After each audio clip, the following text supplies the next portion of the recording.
Today we've got Shannon from Skin Functional. And for those of you that don't know about this skincare service, it's a multifunctional clinical biotechnologies that are formulated at optimal concentrations. So they are the authority in skincare in South Africa, and everything is dermatology tested. So we'd love to hand over to you now. Welcome, and just let us know a bit more about yourself, Shannon. Thank you so much for having me. So I'm Shannon Dougall, CEO and founder of Skin Functional. And my journey in launching Skin Functional started from my own battles with hyperpigmentation. And at the time, I felt that there was not enough resources to empower me to know what skincare to use, as well as there were so many brands that promised the world but actually delivered failed hopes. So it was during this time that I decided I could do better than what the skincare industry was offering. And with a background of 20 years in skincare, I started formulating the products. And what I really wanted to do was launch a brand that was transparent and launch a brand that would honor its promise of efficacy. And then I wanted a brand that would be deeply rooted in education to empower customers to make informed decisions. And that's where I came up with Skintelligence, which is a big drive to offering honorable and trustworthy information for customers. That's amazing. It's so important, the educational aspect of Mm. this. So let's dive into 2026 non-negotiables for skincare. Yes. So my first one is stop over exfoliating. I think that people get very happy with exfoliating and it results in over exfoliating and damaging the barrier. So exfoliation is really good for the skin, and we'll touch on that later, but it is all about moderation. So that's my first point.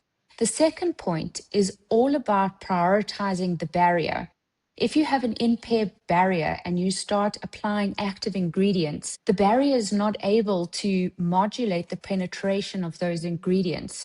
And so you land up destroying your skin. So it's all about prioritizing the barrier, ensuring that you're incorporating barrier building ingredients and that you're not overdoing the active ingredients. And then my third and most important, well, they're all important, but this one is very important, is sunscreen application 365 days of the year.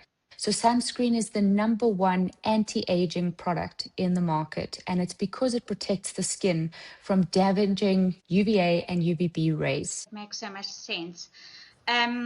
So jumping from that now, what is your stance on a South African favorite, tanning?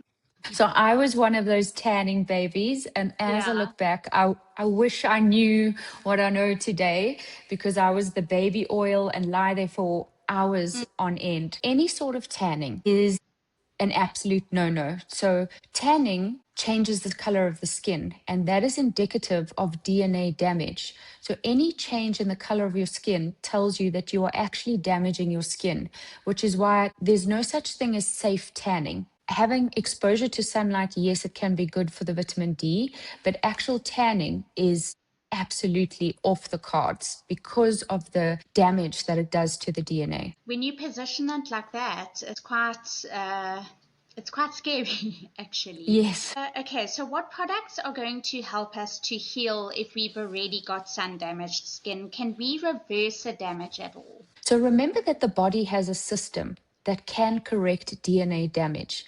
But if the genes that communicate, let's fix the damage, are injured, there is no way to actually correct the DNA damage. So you can protect your skin from DNA damage by applying antioxidants, because antioxidants scavenge free radicals, and free radicals is what damages the DNA.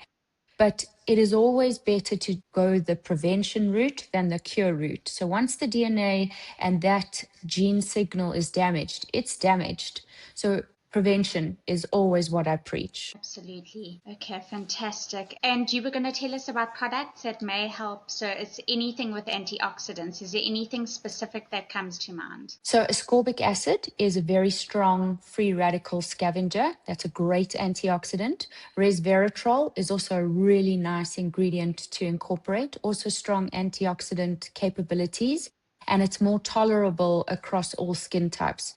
Ascorbic acid while it's very effective, it isn't always tolerable for dry and sensitive skin because of the very low pH that it has to be formulated at, which is around 3. So for all skin types, resveratrol, amazing. So let's jump onto another subject now, eye creams.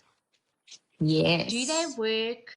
How should one use them? And also, how do you pick one? So the eye area is characterized by thinner skin and fewer oil glands. So it's really important to not use very harsh ingredients like exfoliators or high concentrations of retinoids around the eye area because it is a really delicate area. So eye creams should be formulated with barrier building ingredients such as squalane, ceramides that replenish the building blocks because that is the area that experiences the fastest rate of aging because the skin is much thinner. So ceramides replace the building blocks of the skin. Squalane mimics the functioning of the barrier.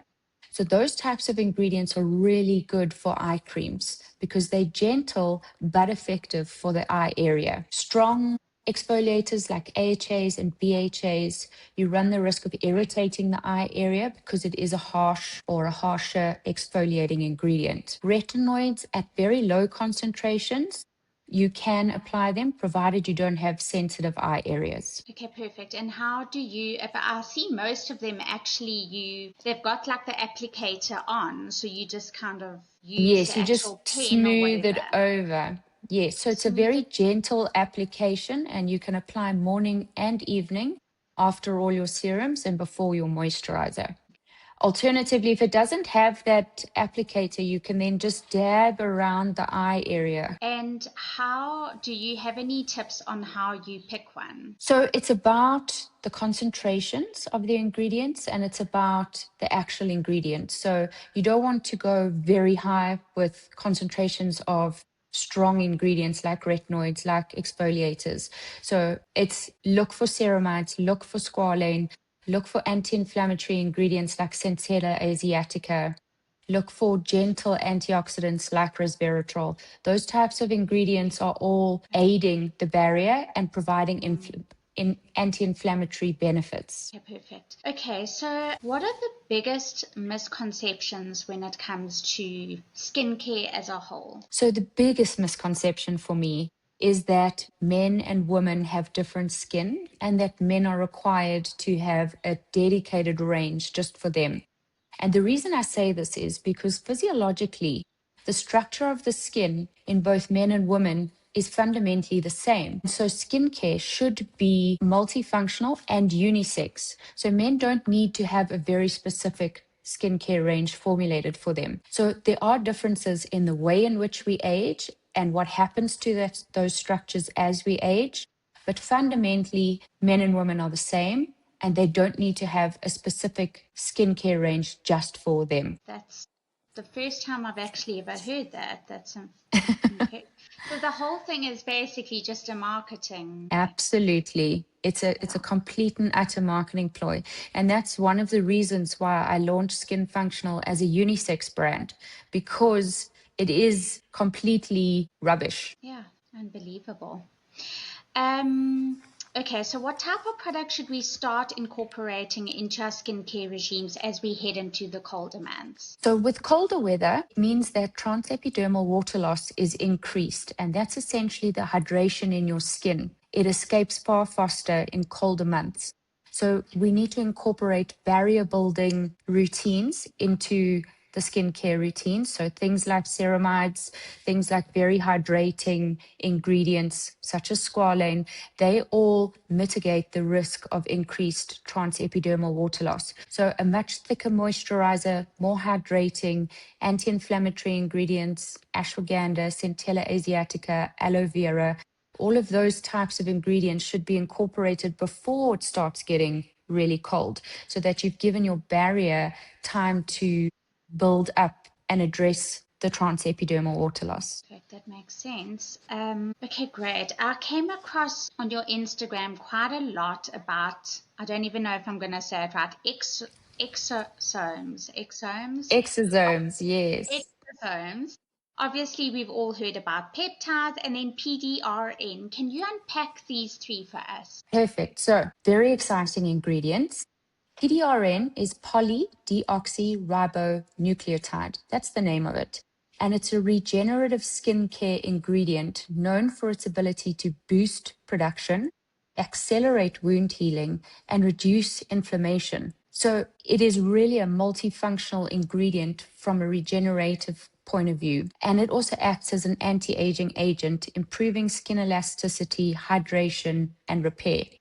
Then exosomes, on the other hand, are microscopic bubble-like vesicles secreted by nearly all cells to facilitate communication between cells, which we call intracellular communication. They contain proteins, lipids, and genetic material, such as RNA, and they act as messengers, instructing cells to heal, regenerate, and regulate immune functions. Then, peptides. Peptides are short chain amino acids that act as building blocks for proteins like collagen and elastin in the skin.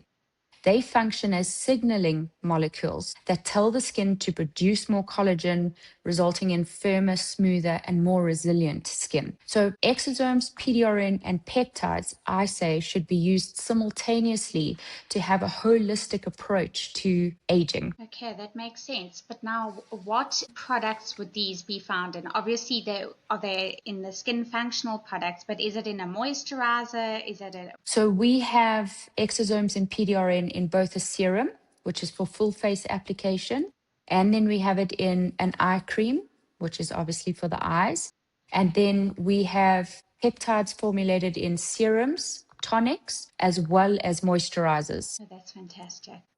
So there's evidence that exfoliants, which we were speaking about earlier, work, but that most of us are using them either the wrong one or the wrong one for our skin type. Can you guide us with this? Okay, so let's first take a step back and highlight why it's important to have an exfoliator in your routine. So, healthy cell turnover is 30 days. So, that means it takes 30 days for your skin to create new cells and shed the old skin cells. So, as we age, with every decade that we age, the cell turnover declines substantially. So 20, 30, 40, 50, every decade, we're seeing a substantial decline in the number of days it takes to get new cells to the surface of the skin. So exfoliating plays a critical role in optimizing and maintaining the healthy cell turnover of 30 days. So it's important that we don't over exfoliate. As we mentioned, it impairs the barrier. So my recommendation is to exfoliate 2 to 3 times a week. And that's to ensure that you are increasing the cell turnover to get back to your 30 days while taking into account not overstimulating your barrier. And then it's really important to consider your skin type. So mandelic acid and polyhydroxy acids are really big moleculed exfoliators, which means that it takes longer to penetrate into the skin. And so it's less abrasive for the skin. So mandelic acid and polyhydroxy acids are great for sensitive and dry skin types. Beta hydroxy acids and alpha hydroxy acids are a much smaller molecule. So the penetration profile into the skin is much faster. So oily combination skin types are better suited to use things like salicylic acid, glycolic acid, where you won't see an adverse event with them, provided you're exfoliating 2 to 3 times a week. Okay, so on to the next topic of anti-aging products. What are your top 3 products and practices? So our top 3 is, the first product is Matrixyl plus EGF plus peptides. That is formulated with 19% of different peptides. So they're all signaling to different cells. And it is formulated with epidermal growth factor, which is phenomenal in anti-aging. So that's our number one hero. Then our second hero for anti-aging is the 10% exosomes plus 4% PDRN, all about regeneration, signaling, healing, and those two products used in conjunction, amazing. Then as we age, we need to incorporate a retinoid. So retinoids are multifunctional ingredients that increase cell turnover, but they assist in managing aging, managing hyperpigmentation, and managing breakouts. So, a really multifunctional ingredient, but it is really good for anti-aging. So, I typically say incorporate a retinoid from 20s so that you are pro-aging versus trying to reverse aging later on. And then in terms of practices, I am a very big fan of microneedling. So, microneedling is where you create controlled injuries in the skin using a device that has many rows of needles at a specific depth. In salon treatments, it's a 1.5 millimeter needle depth, but it's the key here is all about controlled injury. So, you are limiting the amount of inflammation you're creating. You are not damaging the barrier, provided you only do microneedling once a month. So you're not overstimulating the barrier, and you're creating little channels in the skin that enhances the absorption of active ingredients. Remember, though, that straight after a microneedling treatment, exfoliating acids as well as retinoids are not recommended. You can reincorporate them after a week, but it's all about creating these injuries so that the growth factors within your skin are signaled to heal the area. And so it's a really good regenerative and anti-aging treatment that I recommend. Okay, perfect. And are there any other sort of practices besides the microneedling that we can do? So chemical peels, superficial chemical peels are also a good one, just taking into account what your skin type is and making sure that they're not too abrasive. So for example, like a full-blown TCA peel that is really abrasive, I wouldn't recommend those. But in salon chemical peels, once a month, brilliant for anti-aging as well. And also to address imperfections in the skin, such as dark marks, maybe breakouts. So those also have a very good place in routines. Okay, so let's chat about, you mentioned dark marks and that now. Let's chat about getting rid of pigmentation or marks left by old pimples and blemishes, because I think at certain stages, especially in a woman's life, pigmentation seems to sort of come and go with regards to hormones and that. So how do we get rid of this? Okay, so pigmentation from breakouts is called post-inflammatory hyperpigmentation. And what that means is that there's been an area of high inflammation, which is what acne is. It's an inflammatory disease. So there's been high inflammation, and as a result, the pigmentation is formed. It's important to know that post-inflammatory hyperpigmentation is temporary, and what you need to do is incorporate exfoliators and incorporate retinoids, again increasing the cell turnover of the skin. And within 2 to 3 months of following this routine of retinoids and exfoliators, the skin sheds and the pigmentation moves up through the layers of the skin. So you would need about 2 to 3 months to see a noticeable difference in the reduction of post-inflammatory hyperpigmentation.